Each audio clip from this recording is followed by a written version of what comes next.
Hello viewers, welcome to Bhavani కథల ప్రపంచం. ఈ స్టోరీ మీకు నచ్చినట్లయితే నా ఛానల్ని సబ్స్క్రైబ్ చేసుకొని నన్ను ప్రోత్సహించండి వ్యూవర్స్. అప్డేట్ కింద హైప్ ఆప్షన్ కనిపిస్తే తప్పకుండా నా అప్డేట్కి హైప్ పాయింట్స్ ఇచ్చి నా ఛానల్ని ఎంకరేజ్ చేయండి వ్యూవర్స్. సరే, ఈ కథలోకి వెళ్ళిపోదాం. బాస్తో ఒకరోజు 38వ భాగం. పదుల సంఖ్యలో ఉన్న అజయ్ మనుషులు శ్రీరాజ్ సెక్యూరిటీ 5గురిని షూట్ చేసేసి ఒకడు బాబు తలకి గన్ గురిపెట్టి బండి దిగు అని నిత్యని బెదిరించాడు. దాంతో తనని అతుక్కున్న బాబుని ఎత్తుకుని నిత్య బండి దిగగానే ఆ ఇద్దరిని మరో వెహికల్లో ఎక్కించి తీసుకుపోయారు వాళ్ళు. ఆఫీస్ పనిలో బిజీగా ఉన్న శ్రీరాజ్ ఫోన్ మోగడంతో అటెంప్ట్ చేసి హలో అన్నాడు. హలో శ్రీరాజ్, ఎలా ఉన్నావు అని అడిగాడు అజయ్ వర్మ. నేను బాగున్నాను, ఎప్పటికీ బాగానే ఉంటాను అన్నాడు ధీమాగా. సారీ మిస్టర్ శ్రీరాజ్, ఈ క్షణం తర్వాత నువ్వు బాగోవు. బాగోవాలి అంటే నేను చెప్పినట్లు నువ్వు వినాలి అన్నాడు. వినకపోతే అని పొగరుగా అడిగాడు.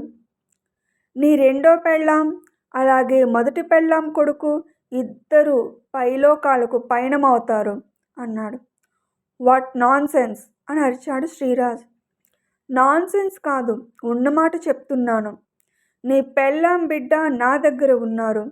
వాళ్ళు నీకు కావాలి అంటే నేను చెప్పిన చోటికి రా. నా ఫోన్ కాల్ని ఆధారంగా చూపించి పోలీస్ కంప్లైంట్, మీడియా అంటూ పిచ్చి వేషాలు వేస్తే నీ వాళ్ళను శాశ్వతంగా కోల్పోతావు. వాళ్ళు పోయాక నిన్ను టార్గెట్ చేయాల్సిన అవసరం లేదు అనేసి ఎక్కడికి రావాలో చెప్పి ఫోన్ పెట్టేశాడు. వాడు ఏమడుగుతాడో శ్రీరాజ్కి బాగా తెలుసు. వీళ్ళ హాస్పిటల్ని వాడి హాస్పిటల్లో విలీనం చేయమని అంటాడు. ఒక్కో ఇటుక పేర్చి నిర్మించుకున్న హాస్పిటల్ని భార్య బిడ్డ కోసం వదులుకోవడానికి శ్రీరాజ్ ఎంతమాత్రం సిద్ధంగా లేడు.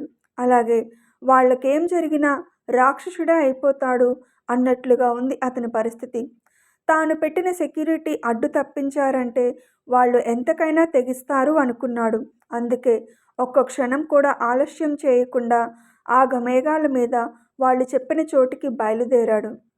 నిత్య శ్రీరామున్న వెహికల్ ఒక ప్రదేశం ముందు ఆగగానే మళ్ళీ వీళ్ళకి గన్ గురిపెట్టి బండి దిగు అని బెదిరించాడొక రౌడీ. చుట్టూ పాడుపడిన వెహికల్స్ ఇంకా మిషన్స్తో దుమ్ము రేగుతూ గ్రౌండ్లో ఉన్న ఆ ప్రదేశాన్ని చూస్తూ భయపడుతూనే బాబుని ఎత్తుకుని బండి దిగిన నిత్యకు ఎదురుగా అజయ్ వర్మ కనిపించాడు. టీవీల్లో, పేపర్స్లో వాడి గురించిన ఆర్టికల్స్ని, వార్తలను చూపిస్తూ ఎప్పటికప్పుడు శ్రీరాజ్ వాడి గురించి చెప్తుండడంతో ఇది ఇతని పనే అన్నమాట అనుకొని, మమ్మల్ని ఎందుకు ఇక్కడికి తీసుకొచ్చారు? మా దారిన మమ్మల్ని వదిలేయండి అంది అజయ్ వర్మతో. నీ మొగుడు మేం చెప్పిన దానికి ఒప్పుకుంటే తప్పకుండా మీరంతా వెళ్ళిపోవచ్చు అన్నాడు పొగరుగా చూస్తూ. ఒప్పుకోకపోతే అని ధైర్యంగా అడిగింది. ఏముంది, మీ ముగ్గురిని పైకి పంపిస్తాను అన్నాడు.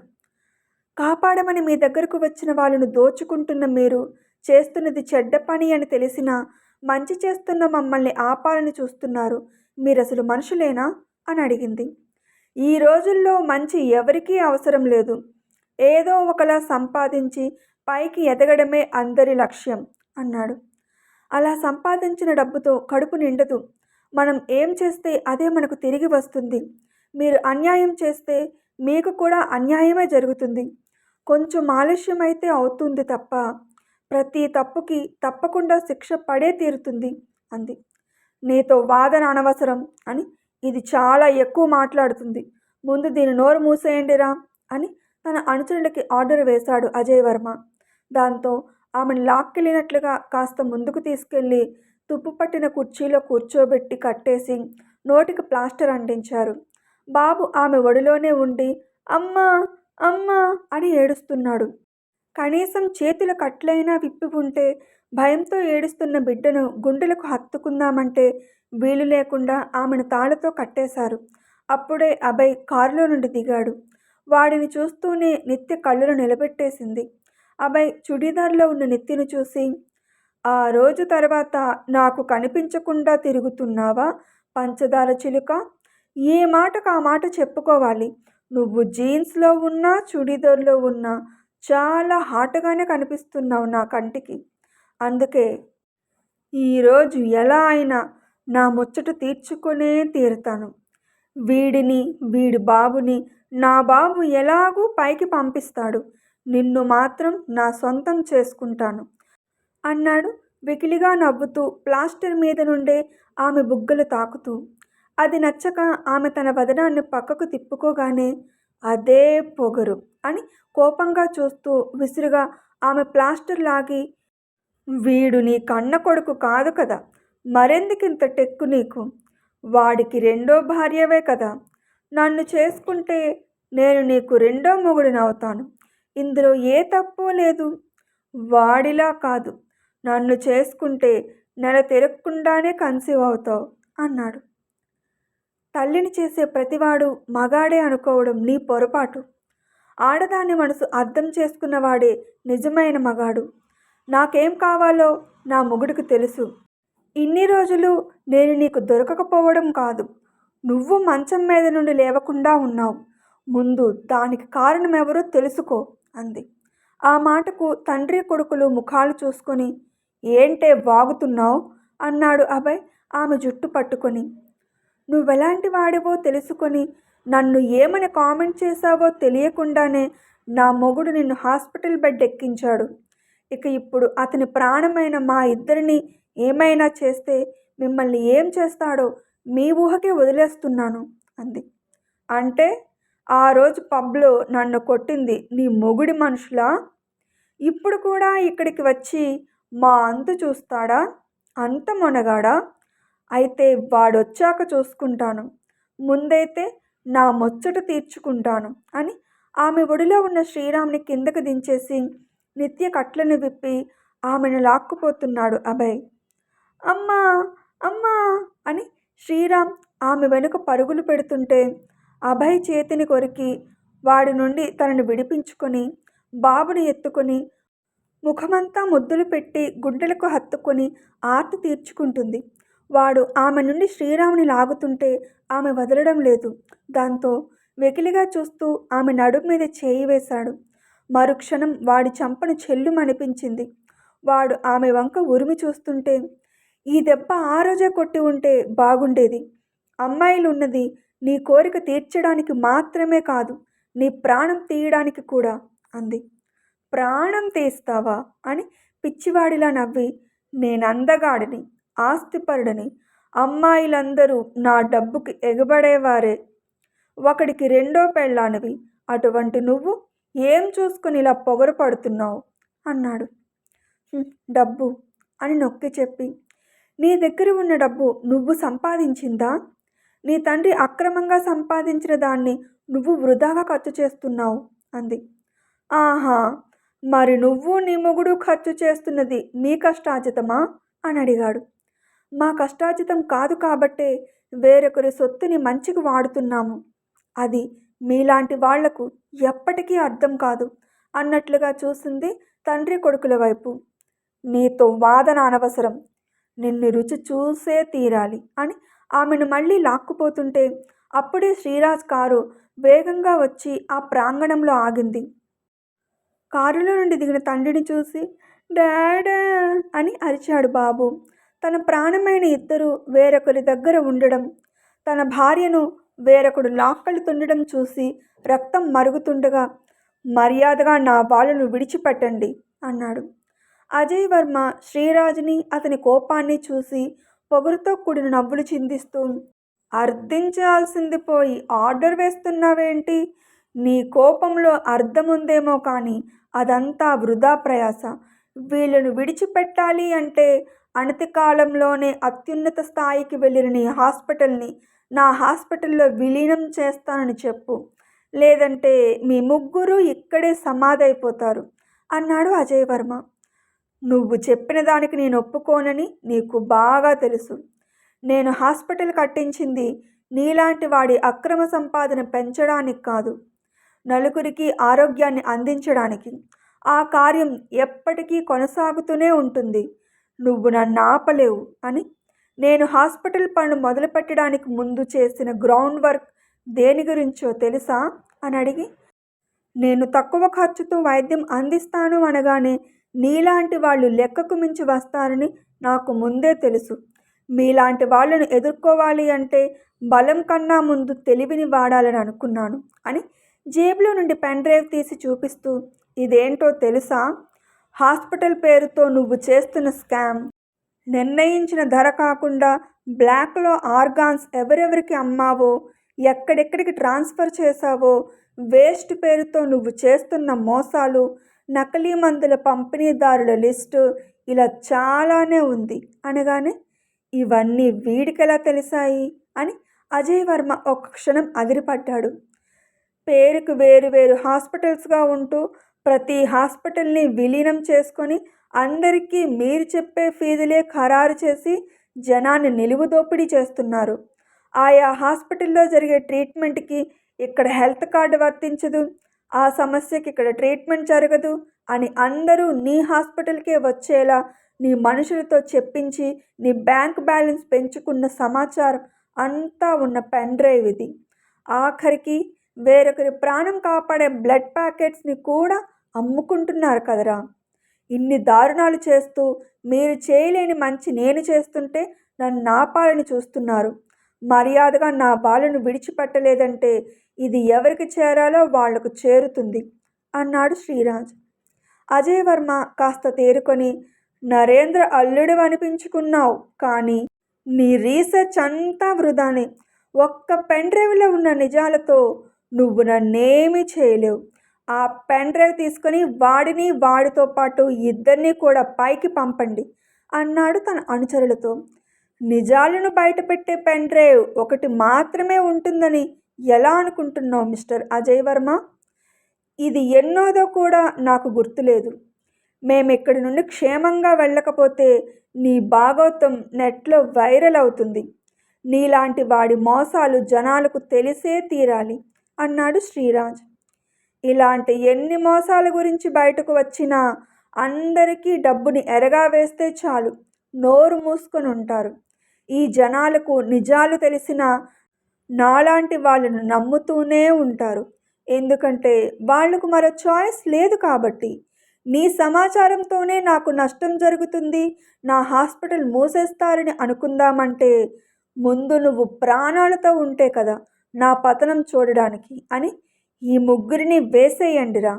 ఒక్క బుల్లెట్తో కాకుండా వీళ్ళ శరీరంలో రక్తం నదిలా పారేలా ప్రతి భాగం ఛిద్రమయ్యేలా కొట్టి కొట్టి చంపండి అన్నాడు. డాడ్, ఇది నాకు కావాలి అన్నాడు అభయ్. వేరొకరి భార్య నీకెందుకురా?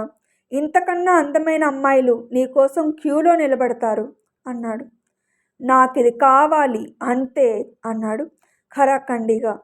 వాడి మాటలు విన్న శ్రీరాజ్ తన మీదకు వస్తున్న రౌడీలను ఎదుర్కోకుండా, అంతకన్నా ముందు తన భార్య మీద చేయి వేసిన వాడి అంతు చూడాలని మెరుపు వేగంతో జంప్ చేసినట్లు 2 రౌండ్స్ ఎగిరి అభయ్ని చేరుకుని వాడి నుండి నెత్తి చేతిని లాక్కొని వాడి కడుపులో ఒకే ఒక్క తన్ను తన్నాడు. అంతే. శ్రీరాజ్ కోసం వస్తున్న వాడి అనుచరుల మీదే ఎగిరిపడ్డాడు అభయ్. బావని ఎత్తుకున్న నిత్య శ్రీ అంటూ అతని దగ్గరకు వచ్చింది. భయపడకు అని ధైర్యం చెప్పి మళ్ళీ అతని మీదకు రౌడీలు రాబోతుంటే అక్కడి నుండి అభయ్ మీదకు దుముకి, ఆ రోజు నిన్ను నేను కుమ్మలేదని ఫీల్ అయ్యాను, ఇప్పుడు ఆ ముచ్చట తీర్చుకుంటాను అని ఇష్టానికి కొడుతున్నాడు. దాంతో రౌడీలు శ్రీరాజ్ మీదకు వస్తుంటే అతని మీద పడాల్సిన దెబ్బకి అభయ్ని అడ్డుపెడుతూ వాడిని కొట్టిస్తూ పనిలో పనిగా శ్రీరాజ్ కూడా వీర కుమ్ముడు కుమ్ముతున్నాడు. ఆ దెబ్బలకు అభయ్ ముక్కు నుండి నోటి నుండి రక్తం కారుతుండగా చేతులు 2 గాల్లో తేలుతున్నట్లుగా ఓపిక లేనట్లుగా బలహీనపడిపోయి శ్రీరాజ్ కొట్టే దెబ్బలను అడ్డుకోలేక మరింతగా తన్నులు తింటున్నాడు. ఒక పక్క తనని తాను రక్షించుకుంటూనే అభయ్ పని పడుతున్నాడని నెత్తి ఆనందపడుతూ శ్రీరాజ్కి ఏం కాకూడదు అని బెంగపడుతుంది కూడా. కొడుకు చచ్చేలా ఉన్నాడని వాడిని షూట్ చేయండి అని అరిచాడు అజయ్ వర్మ. దాంతో చుట్టూ ఉన్న రౌడీలందరూ శ్రీరాజ్ వైపు గురిపెట్టి షూట్ చేశారు. నో అని నిత్య అరుస్తూనే ఉంది. మెరుపు వేగంతో కొన్ని బుల్లెట్స్ గాల్లో శబ్దం చేస్తూ మీదకు వచ్చేశాయి. శ్రీ అని నిత్య అరుస్తూ అయోమయంలో అరుపుని మధ్యలోనే ఆపేసింది. కారణం, శ్రీని షూట్ చేయబోతున్న వాళ్లతో పాటు అతన్ని చుట్టుముట్టిన వాళ్లలో చాలామంది ఏదో మంత్రం వేసినట్లుగా ఫట్ ఫట్మని బుల్లెట్స్ తగిలి నేల మీద పడిపోయారు. చుట్టూ మనవాళ్లే ఉన్నారు. వీడు నేల కొరుకుతాడు అనుకుంటే మనవాళ్లే ఎలా పడిపోయారు? ఇదెలా సాధ్యం అని అజయ్ వర్మ అలాగే అభయ్ భయాందోళనతో ఒకరినొకరు చూసుకుంటుండగా అప్పుడే ఒక ఖరీదైన కారు వేగంగా వచ్చి అక్కడ ఆగింది. దాని వెనుకే 2 సెక్యూరిటీ వెహికల్స్లో నుండి కొంతమంది గన్స్ పట్టుకొని దిగారు. ఖరీదైన కారులో నుండి నెరిసిన జుట్టుతో, కళ్ళల్లో కోపంతో సఫారీ సూట్లో ఉన్న నరేంద్ర దిగాడు. అతన్ని చూస్తూనే మావయ్య అని అనుకున్నాడు శ్రీరాజ్. బాబుతో దూరంగా ఉన్న నిత్య శ్రీరాజ్ దగ్గరకు వచ్చి ఎవరు అన్నట్లుగా చూస్తుంటే నా మామగారు సత్య తండ్రి అన్నాడు. అవునా అన్నట్లుగా ఆమె ఆశ్చర్యంగా చూస్తుంది. అజయ్ వర్మ కూడా షాక్ అయ్యి అంతలోనే తేరుకొని వెల్కమ్ మిస్టర్ నరేంద్ర, నిన్నిక్కడ చూస్తానని అనుకోలేదు. సక్సెస్ఫుల్ బిజినెస్ మ్యాన్గా నువ్వు నాకెప్పుడూ పోటీగానే ఉన్నావు. వయసు మీద పడినా కూడా సమర్థవంతంగా సంస్థను నడిపించడంలో నువ్వెప్పుడూ ముందుండేవాడివి.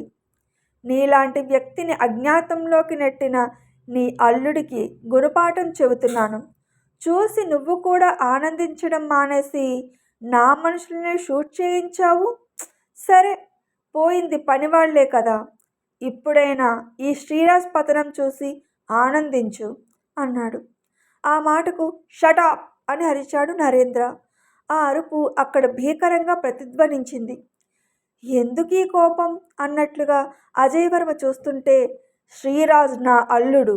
నా అల్లుడి పతనం నేను చూడాలా? వీళ్ళెవరనుకున్నావు? నా కూతురు, మనవడు, అల్లుడు అన్నాడు నరేంద్ర.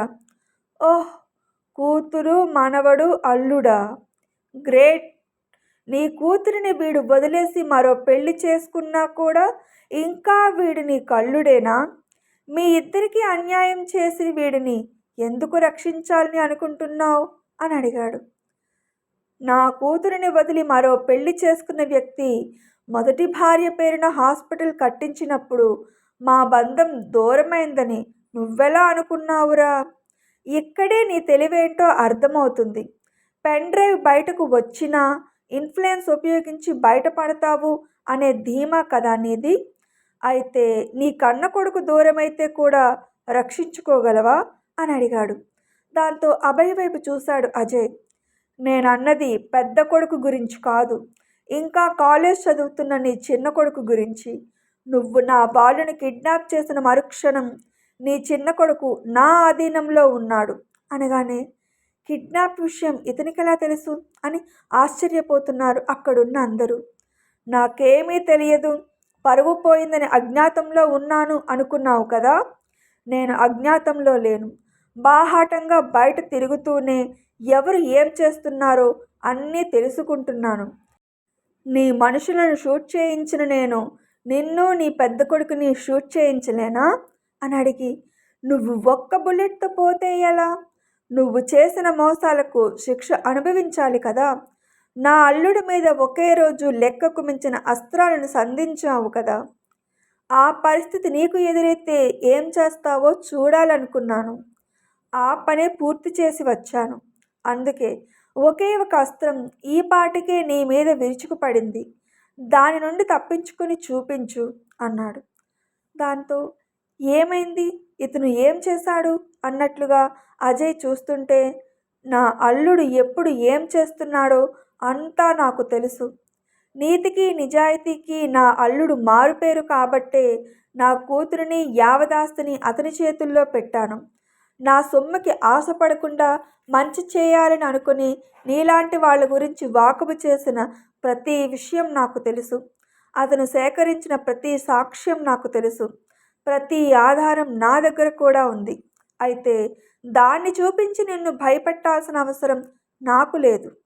అందుకే నా స్టైల్లో నీకు గిఫ్ట్ పంపాను. నీకు సంబంధించిన అన్ని సంస్థల మీద ఇప్పుడే ఈ క్షణమే సోదాలు జరుగుతాయి. చేతనైతే వాటి నుండి క్లీన్ చిట్తో బయటపడు అనగానే ఆశ్చర్యంతో ఉక్రోషంతో కళ్ళని పెద్దవి చేసి నీ సంగతి తర్వాత చూస్తాను, అన్నట్లుగా చూసి ముఖం పచ్చడై రక్తం కారుతూ వింతజీవిలా ఉన్న అభయ్ని తీసుకుని విసురుగా కారులో కూర్చున్నాడు అజయ్ వర్మ. నరేంద్ర అజయ్ వంక చూస్తూ, చూడు, సత్య నాకు కూతురైతే నిత్య కూడా కూతురే. ఇక వీడైతే నా వారసుడు. వీళ్లకు హాని తలపెట్టాలి అనే ఆలోచన మరోసారి వస్తే నీ బండారం బయట పెట్టడానికి కాదు, నీ ప్రాణం తీయడానికి ఒక్క క్షణం కూడా నేను ఆలోచించను అనగానే నరేంద్ర వంక ఉక్రోషంగా చూసుకుని వేగంగా డ్రైవ్ చేసుకుని వెళ్ళిపోయాడు అజయ్ వర్మ. మావయ్య అంటూ అతన్ని హత్తుకున్నాడు శ్రీరాజ్. మనసారా అతని ఆలింగనాన్ని ఆస్వాదిస్తున్నట్లుగా ప్రేమగా వెన్ను నిమురుతూ, ఎలా ఉన్నావు బాబు అని అడిగే అవసరం నాకు లేదు శ్రీరాజ్. నేనెక్కడ ఉన్నా మీరంతా నా కనుచూపులోనే ఉంటున్నారు అన్నాడు. ఇంకా ఉంది. అజ్ఞాతంలో ఉన్న నరేంద్ర ఎందుకు వెలుగులోకి వచ్చాడు?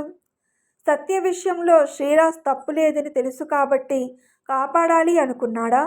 ఇప్పుడు తన వ్యాపారం మీద సోదాలు జరగకుండా అజయ్ వర్మ అడ్డుకోగలడా? నిజంగా వాడు చేస్తున్న మోసాలు బయటపడి శిక్ష పడితే శ్రీరాజ్ని అతని కుటుంబాన్ని బ్రతకనిస్తాడా? ఈ విషయాలు తెలియాలి అంటే తదుపరి భాగం కోసం ఎదురుచూడక తప్పదు. స్టోరీ నచ్చితే కామెంట్ చేసి అప్డేట్కి లైక్ కొట్టి షేర్ చేయండి వ్యూవర్స్. అప్పుడే నా స్టోరీ ఎక్కువ మందికి చేరుతుంది. అలాగే అప్డేట్ వింటున్న అందరూ నా ఛానల్ని సబ్స్క్రైబ్ చేసుకుని నన్ను ప్రోత్సహించండి వ్యూవర్స్. అప్డేట్ కింద హైప్ ఆప్షన్ కనిపిస్తే తప్పకుండా నా అప్డేట్కి హైప్ పాయింట్స్ ఇచ్చి నా స్టోరీని ఎంకరేజ్ చేయండి వ్యూవర్స్. సరే, మరో స్టోరీ అప్డేట్తో మళ్ళీ మీ ముందుకు వస్తాను. అప్పటి వరకు సెలవు. Thanks for watching my videos.